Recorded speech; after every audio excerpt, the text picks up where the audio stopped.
We have a first alert update. 10 Fox Valley Lions clubs say their donation drive for medical equipment was a huge success, all thanks to your support. Shelves are now full at the club's new location in Appleton with walkers, crutches, wheelchairs, and more.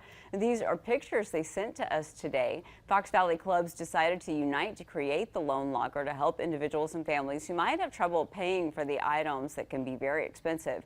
Equipment can be checked out and then they ask that you return it after use. Lions clubs plan to open the doors to the public at the Appleton location on Northland Avenue 2 days a week starting sometime in July.